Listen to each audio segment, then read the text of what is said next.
नमस्कार। Gardening aesthetics में मैं अनीता दिनेश आपका स्वागत करती हूँ। आज बात करेंगे कुछ ऐसे कलरफुल फोलिएज प्लांट्स की जिनको आप आसानी से अपने हैंगिंग बास्केट्स में लगा सकते हैं। ये सारे ही प्लांट आसानी से आपको कहीं किसी भी नर्सरी में मिल जाएंगे और आप इनको लगा करके अपने गार्डन को विजुअली इम्पैक्टफुल और खूबसूरत बना सकते हैं, क्योंकि हम सब ये जानते हैं कि समर्स में लगाए जाने वाले फ्लावरिंग प्लांट काफ़ी कम हैं, उनकी तादाद बहुत थोड़ी है। ऐसे में हमको कुछ ऐसे प्लांट्स चाहिए होते हैं जिनसे हम अपने गार्डन में कलर ऐड कर सकें। और ये जो प्लांट जिनके बारे में आज हम बात करेंगे वो सारे प्लांट कलरफुल फोलिएज प्लांट होते हैं। इनकी लीव्स जो होती हैं वो कलरफुल होती हैं और ये आपके गार्डन में जो ग्रीन कलर का जो मोनोटोनी होती है उसको ब्रेक करती हैं और आपके गार्डन को विजुअली इम्पैक्टफुल और खूबसूरत बनाती हैं। और अगर आपके पास एरिया कम भी है तो आप इनको आसानी से लगा करके अपने गार्डन को, अपनी बैल्कनी को और भी ज़्यादा खूबसूरत और आकर्षक बना सकते हैं। तो चलिए शुरू करते हैं। आज गर्मियों के सीज़न में ग्रो होने वाले खूबसूरत फोलिएज प्लांट्स जिनकी हम बात करेंगे, जिनको आप हैंगिंग बास्केट्स में लगा सकते हैं, उनमें पहला है हेमीग्राफिस रिपेंडा, दूसरा हेमीग्राफिस एक्सोटिका, तीसरा ऑर्नामेंटल स्वीट पोटैटो वाइन्स, चौथा पोल्का डॉट प्लांट, पांचवा वैन रिंग्जियो, छठा है एल्टरनेंथ्रा रेड। पहला प्लांट है ड्रैगन्स टंग और हेमीग्राफिस रिपेंडा। ये एक बहुत ही खूबसूरत प्लांट होता है और आप इसको हैंगिंग बास्केट्स में अच्छे से लगा सकते हैं। ये प्लांट इनडायरेक्ट सनलाइट पसंद करता है, पर सनलाइट इसको फुल डे की चाहिए। इसका मतलब ये है कि आप इसको किसी ऐसी बैल्कनी में लगा सकते हैं जहाँ पर धूप तो पूरी आती हो, पर बहुत ज़्यादा गर्म या जलने वाली धूप ना आती हो। क्योंकि जैसे हमारे यहाँ मई जून के मंथ में जो धूप होती है बहुत शार्प, बहुत तेज़ होती है, तो ऐसे में आप बैल्कनी में इसको लगाते हैं जहाँ पे धूप तो इसको पूरी मिले, फुल डे की मिले, 7-8 घंटे की मिले, पर डायरेक्ट धूप ना हो। तो ये प्लांट बहुत अच्छे से ग्रो करता है और इस प्लांट के लिए बहुत ही रेगुलर नॉर्मल जो पॉटिंग सॉइल होती है, वेल ड्रेन्ड, उसको आप यूज़ करें। और इसके अलावा इसको वाटरिंग तब करें जबकि इस प्लांट का जो टॉप इंच है सॉयल है वो सूख गई हो। इसका मतलब ये है कि हमें इसको बहुत ज़्यादा गर्मी पड़ रही है तो रोज़ ही पानी देना है, मगर अगर मौसम ठंडा है या बारिश का मौसम है तो इसको आप अल्टरनेट दे या धूप के अकॉर्डिंग आप इसको पानी दे सकते हैं। और ये प्लांट मेरे पास करीबन 3-4 साल से है और इस एक छोटे से पॉट में मैं इसको लेकर के आई थी और उससे धीरे धीरे बहुत सारा मैंने प्रोपगेट करके और डिफरेंट पॉट्स में लगा लिया है। पर सर्दियों में जब आपका जो 12 डिग्री के नीचे जो टेम्परेचर होता है वो इस प्लांट को परेशान करता है, डॉर्मेंसी में चला जाता है। और उसके बाद जैसे जैसे टेम्परेचर बढ़ने लगता है, अगर आप इसको थोड़ा पानी डालते रहें और इसका ध्यान रख लें तो ये वापस बाउंस बैक कर लेता है और ये वापस आ जाता है। सर्दियों में फ्रॉस्ट से एक्सपोजर इस प्लांट को मार सकता है, फिर तो ये प्लांट को आपको नया लगाना पड़ता है। ये बेहद खूबसूरत प्लांट होता है और आप इसको हैंगिंग बास्केट्स में तो लगा ही सकते हैं। इसके साथ ही आप अपने गार्डन के वैसे एरियाज़ में जहाँ इनडायरेक्ट सनलाइट आती हो, ज़्यादा शार्प सनलाइट ना आती हो, वहाँ पे आप इसको ग्रीन प्लांट्स के और गोल्डन प्लांट्स के कॉम्बिनेशन में अगर इसको लगाएं तो ये लैंडस्केपिंग में कमाल करता है और बहुत ज़्यादा ड्रामेटिक इफ़ेक्ट्स ये आपके गार्डन में क्रिएट करता है। इसकी लंबी और पतली जो लीव्स होती हैं वो ड्रैगन के टंग के जैसी दिखाई देती है, इसीलिए इस प्लांट को ड्रैगन्स टंग भी कहा जाता है। और ये प्लांट एक्वेरियम्स में, टेरेरियम्स में भी यूज़ होता है और उसमें भी ये काफ़ी खूबसूरत इफ़ेक्ट्स पैदा करता है। एक स्लो ग्रोइंग पेरेनियल प्लांट है और इसको एक नॉर्मल पॉटिंग सॉइल की ज़रूरत होती है। जब मैं नॉर्मल पॉटिंग सॉइल बोलती हूँ तो इट मीन्स कि आपकी उसमें 30% नॉर्मल आपकी जो लोकल सॉइल है वो हो, 30% उसमें सैंड हो और रेस्ट ऑफ द 40% आपने उसमें ऑर्गेनिक मैटर को, जैसे काउडंग कंपोस्ट या वर्मी कंपोस्ट को यूज़ किया। हेमीग्राफिस की ही एक वैरायटी हेमिग्राफिस एक्सोटिका या पर्पल वैफल प्लांट होता है। और ये प्लांट भी हैंगिंग बास्केट्स में लगाने के लिए बेहद ही उपयुक्त प्लांट है। और इसकी लीव्स पीछे की तरफ से पर्पल कलर की और आगे डार्क ग्रीन कलर की होती हैं। और इनका जो टेक्सचर होता है वो बहुत ही लीव्स का खूबसूरत होता है। और इस प्लांट को भी आप हैंगिंग बास्केट्स में लगा सकते हैं। इसको भी फिल्टर्ड इनडायरेक्ट सनलाइट की ज़रूरत होती है। और ये पसंद करता है कि इसकी जो सॉयल है वो मॉइस्ट रहे। इसलिए आपको इसमें जब वाटरिंग करें तो तब तक वाटरिंग करनी चाहिए जब तक कि इनकी पॉट से नीचे से पानी ना निकलने लगे। इट मीन्स कि पूरी तरह से इनको अच्छे से थॉरोली वाटरिंग करनी चाहिए। और अगली बार जब वाटरिंग करें, जब ऊपर की इनकी टॉप सॉयल सूख जाए, तब फिर आप इनको अगली बार वाटरिंग करें। और इस प्लांट को अगर बहुत ज़्यादा शेड में आप रख देंगे तो इसका जो पर्पल कलर होता है वो गायब होने लगता है और इसकी पत्तियाँ पूरी तरह से ग्रीन होने लगती हैं। इसलिए इसको रखने के लिए बहुत ही सावधानी से आपको एक ऐसे प्लेस का चुनाव करना पड़ेगा जहाँ सनलाइट तो आती हो पर डायरेक्ट ना हो। दोनों ही इनकी जो वैरायटी होती है, चाहे वो ड्रैगन टंग हो चाहे वो वॉफल हो, दोनों में पर्पल वॉफल हो, दोनों में छोटे छोटे सफ़ेद कलर के फूल होते हैं। और ये फूल पास से अगर आप इनको देखेंगे तो ऐसा लगेगा जैसे कि बीड्स स्टडेड हों ये प्लांट। इसका मतलब ये कि इनके प्लांट वाइट पर्ल के जैसे दिखाई देते हैं और वो प्लांट में उनकी अपीयरेंस जो होती है वो बीड्स की तरह होती है। और ये दोनों ही वैरायटीज़ का जो प्रोपेगेशन होता है वो आप इनको डिवीजन के थ्रू और बना सकते हैं। इनकी कटिंग्स भी लगा सकते हैं।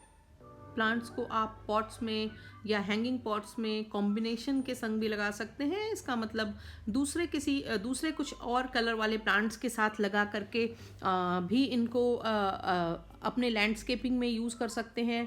आप इनको अगर आपके पास ज़मीन में क्यारियाँ हों तो आप इनको बॉर्डरिंग के लिए भी लगाने में यूज़ कर सकते हैं। और इन प्लांट्स को एक्वेरियम प्लांट की तरह भी यूज़ किया जाता है। दूसरी variety ornamental sweet potato vines है। ये बेसिकली जो हम स्वीट पोटैटो या शकरकंद खाते हैं ये उसी की ऑर्नामेंटल वैरायटीज़ हैं। और इनमें जो ट्यूबर होता है, जो कंद होता है, वो नॉर्मल स्वीट पोटैटो से छोटा होता है और उतना ज़्यादा डेवलप नहीं होता है। पर ये वाइन्स ऑर्नामेंटल प्लांट्स की तरह, ऑर्नामेंटल क्रीपर की तरह खूब यूज़ की जाती हैं। इनकी आपको नर्सरीज़ पर कई वैरायटीज़ मिल जाएंगी जिनके कलर डार्क पर्पल से लेकर के और लाइट फ्लोरेसेंट ग्रीन तक होते हैं। और ये बहुत ही खूबसूरत क्रीपर्स होते हैं जिनको आप अगर अपनी लैंडस्केपिंग में यूज़ करते हैं, हैंगिंग बास्केट्स में यूज़ करते हैं तो ये बहुत ही खूबसूरत कलर इफ़ेक्ट्स क्रिएट करते हैं। इन क्रीपर्स के लिए आपको नॉर्मल पॉटिंग सॉइल चाहिए जिसमें ऑर्गेनिक मैटर, सैंड और नॉर्मल पॉटिंग सॉइल का मिक्स हो। और सॉइल वेल ड्रेन्ड होनी चाहिए सो दैट कि कहीं वाटर लॉगिंग ना हो। अदरवाइज़ ये जो क्रीपर्स होते हैं ये मॉइस्ट सॉइल पसंद करते हैं। और आपने जिन प्लांटर्स में, जिन बास्केट्स में इनको लगा रखा है उनकी सॉइल अगर मॉइस्ट बनी रहती है तो ये सारा दिन अच्छे दिखाई देते हैं। अदरवाइज़ गर्मियों में कई बार ये ड्रूपी हो जाते हैं पानी की कमी से। पर ये जो इसकी लीव्स होती हैं ये नॉर्मल स्वीट पोटैटो की जो वाइन होती है उससे कहीं ज़्यादा कलरफुल और ख़ूबसूरत होती है। और आप इनको सजावटी प्लांट के लिए अपनी बालकनी के हैंगिंग बास्केट्स में या अपने गार्डन में इन बेलों को चढ़ा सकते हैं। और इनकी कई वैरायटीज़ मेरे पास हैं और जिसमें से कुछ तो बहुत डार्क पर्पल लीव्स वाली, कुछ ब्राउन लीव्स वाली और कुछ तो एक ग्रीन और पिंक लीव्स वाली वाइन है। और ये इनके जो शेप्स होते हैं वो भी सुंदर होते हैं। स्पेशली अगर आपकी बालकनी में जैसे मेरे यहाँ ग्रिल लगी हुई है, आपकी बालकनी में ये ग्रिल ऐसी लगी हुई हो तो वो आप इसके ऊपर चढ़ा करके एक अच्छा सा व्यू बना सकते हैं। इसके अलावा आपकी जो बाउंड्री वॉल पे अगर ग्रिल्स लगी हैं उनमें भी इसको चढ़ा सकते हैं। इसकी भी जो न्यूट्रिशनल रिक्वायरमेंट है वो बहुत ही नॉमिनल है। और ये इसके लिए वेल ड्रेन्ड पॉटिंग सॉइल की ज़रूरत है। और इस वाइन को पानी काफ़ी चाहिए होता है, इसलिए आपको इसमें रोज़ खूब थॉरोली वाटरिंग करनी पड़ेगी, क्योंकि जितने अच्छे से आप इसमें पानी डालेंगे ये उतनी ज़्यादा लश होगी, उतनी लैविश होगी और उतनी ज़्यादा स्प्रेड होगी। और इसको आप हैंगिंग पॉट्स में भी लगा सकते हैं, बड़े प्लांटर्स में भी सपोर्ट के सहारे लगा सकते हैं, या प्लांटर्स में लगा करके किसी दीवार पर या किसी ग्रिल पर आप चढ़ा सकते हैं। और इनकी जो नई लीव्स होती हैं वो इतनी सुंदर और कलरफुल होती हैं कि देखने में बहुत ही ज़्यादा अच्छी लगती हैं। आपको इनको हर 2 महीने पे 1.5 महीने पे एक बार आप इनको कोई भी अच्छा ऑर्गेनिक फर्टिलाइज़र इनमें डालते रहें, और उससे इनकी लीव्स शाइनी बनी रहती हैं और इनकी ग्रोथ अच्छी होती रहती है। टाइम आप इनमें कटिंग्स के थ्रू आप इनको फर्दर प्रोपगेट कर सकते हैं, या आपको इनका कहीं से आपको इनका ट्यूबर मिल जाए तो उससे भी ये बेल प्रोपगेट हो जाती है। और इतनी एक बार अगर आप इनको लगा लें तो ये इतनी आसानी से ख़त्म नहीं होती हैं, आप इनको मल्टीप्लाई कर सकते हैं आसानी से और ये बढ़ती जाती हैं। और मुझे पर्सनली ये स्वीट पोटैटो वाइन्स बहुत पसंद हैं, क्योंकि ये एक मेरे बैकयार्ड में मैंने इनको ग्रिल्स पे बास्केट्स में लगा के ग्रिल्स पे चढ़ाया हुआ है, और एक अलग सा कैरेक्टर ऐड करती हैं और बड़ा विजुअली बहुत ही अपीलिंग और बहुत ही सूदिंग व्यू क्रिएट करती हैं। इनकी एक वैरायटी होती है जिसकी हार्ट शेप लीव्स होती हैं। इसकी लीव्स डार्क ब्राउन कलर की या कई बार पर्पलिश ब्राउन कलर की होती हैं। दूसरी होती है उसकी जो लीव्स का शेप होता है वो थोड़ा बहुत आपको पपीते के लीव्स से का छोटा वर्जन आप मान लीजिए, मगर ये लीव्स बड़ी आर्टिस्टिक होती हैं, बड़ी खूबसूरत होती हैं और देखने में अच्छी लगती हैं।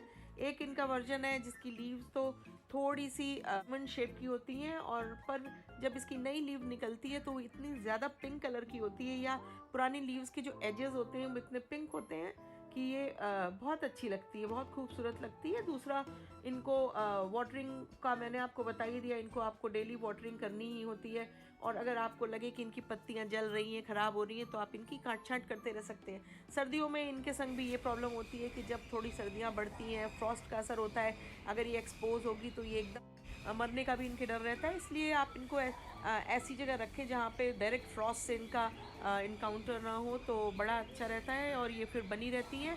हालांकि अपने उस शेप में और साइज़ में तो नहीं रहती हैं जैसी समर्स में रहती हैं, मगर फिर भी सर्वाइव कर लेती हैं। और बाद में आप फिर जैसे ही मौसम ठीक होता है, थोड़ी गर्मियाँ आती हैं, ये तुरंत अपनी ग्रोथ को पकड़ लेती हैं और वापस जो है वो उसी कंडीशन में पहुंच जाती हैं।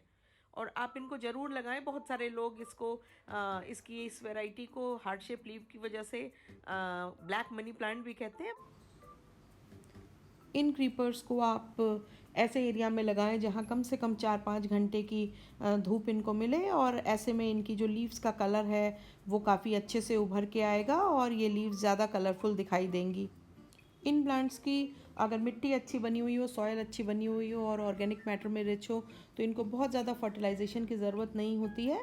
पर यह है कि अगर आपको इनको काफ़ी लंबा करना हो, इनकी ग्रोथ अच्छी चाहिए, तो आप इनको 2 या 2.5 महीने में 3 महीने में एक बार कोई अच्छा लिक्विड ऑर्गेनिक मैन्योर डाइल्यूट करके इनको दे सकते हैं। अगला प्लांट है हाइपोएस्टिस फिलोस्टा चाया या पोल्का डॉट प्लांट्स। इनको पोल्का डॉट इसलिए कहते हैं क्योंकि इनकी जो लीव्स होती हैं उस पर पोल्का डॉट्स के जैसे कलर छींटे पड़े होते हैं। जैसे देखिए इसमें कभी ग्रीन लीव्स पर पिंक कलर के, कभी रेड कलर के, कभी वाइट कलर के उनमें डॉट्स होते हैं, छींटे होते हैं। ऐसा लगता है जैसे किसी ने स्प्रे कर दिया हो। और इस कलर कॉम्बिनेशन और टेक्सचर की वजह से ये जो प्लांट होता है ये एक बहुत ही खूबसूरत फोलिएज प्लांट है, और जिसका कि यूज़ हैंगिंग बास्केट्स में और गार्डन में रोज़ बनाने में, क्यारियाँ बनाने में, हेजेस की तरह और तरह तरह के टेरेरियम्स वगैरह में इस प्लांट को काफ़ी ज़्यादा यूज़ किया जाता है। ये स्पेशली ये प्लांट का जो ग्रोइंग सीज़न होता है, ब्लूमिंग सीज़न होता है, वो विंटर्स में होता है इंडिया में। और पर अगर आप थोड़ा सा कोशिश करें तो इस प्लांट को समर में भी ये प्लांट सर्वाइव कर जाता है। हालांकि उतना हेल और हार्टी नहीं होता है जितना विंटर्स में ये दिखता है, पर आप इसको मैनेज कर सकते हैं, सर्वाइव करा सकते हैं, सो दैट कि अगले सीज़न में आपको ये प्लांट नर्सरी से लेके ना आना पड़े।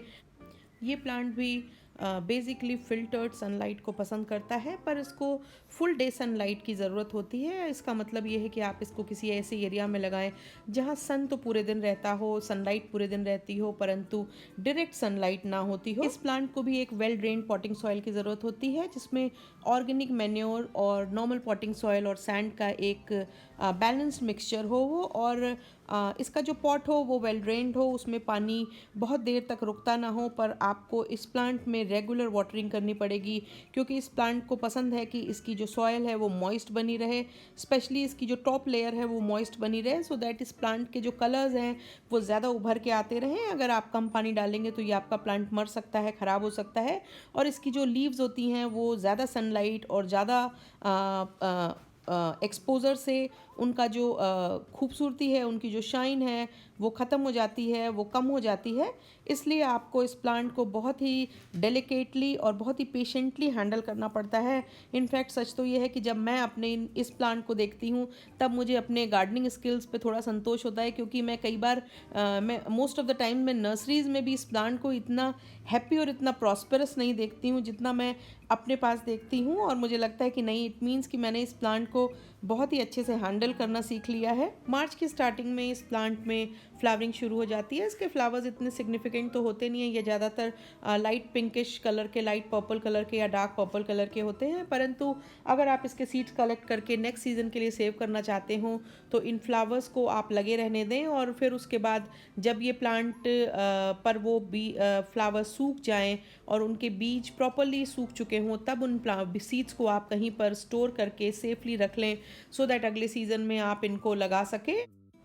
इनकी कटिंग्स लगाने के लिए आप इनकी जो स्टेम्स हैं उनको निकाल करके और नीचे की एक एक लीव्स उसको हटा करके, और इनको कहीं पर भी आप किसी भी ऐसे जगह पे जो थोड़ा जहाँ थोड़ी नमी रहती हो वहाँ पर आप इनको इस तरह से मिट्टी में खोस सकते हैं, और उसके बाद धीरे धीरे जो है उनमें रूट्स निकल आएंगी। और उसके बाद आप इनको चाहे तो वहीं उसी प्लांटर में रहने दें, क्योंकि इनका सीज़न तो ऑलमोस्ट जा चुका होता है, और समर्स में इनके लिए का टाइम इनके लिए सर्वाइवल का टाइम होता है, और बड़ी मुश्किल से ये सर्वाइव कर पाते हैं। इसलिए आप इनको ऐसे किसी जगह पे रख दें जहाँ धूप बहुत ज़्यादा ना आती हो, और इनको छोड़ दें। फिर नेक्स्ट सीज़न में बाद में आप इनको निकाल करके इनसे फर्दर नई कटिंग्स बना करके नए प्लांट ग्रो कर सकते हैं।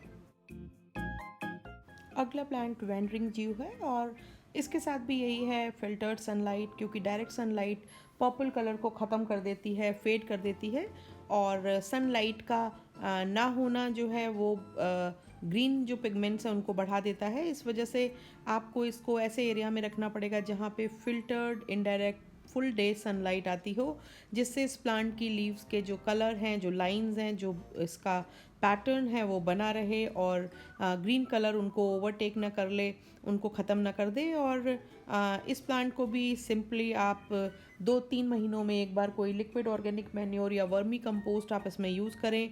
सॉयल इसकी सिंपल पॉटिंग सॉयल होनी चाहिए जो कि वेल ड्रेन्ड हो, वाटर लॉगिंग ना हो। हैंगिंग बास्केट्स के लिए ये बहुत ही खूबसूरत प्लांट है, क्योंकि जो उसकी ट्रेल्स होती हैं वो नीचे की तरफ लंबी आती जाती हैं, और देखने में बहुत ही खूबसूरत लगता है ये प्लांट। आप इस प्लांट को भी आसानी से लगा सकते हैं और अपने गार्डन में कलर्स को ऐड कर सकते हैं।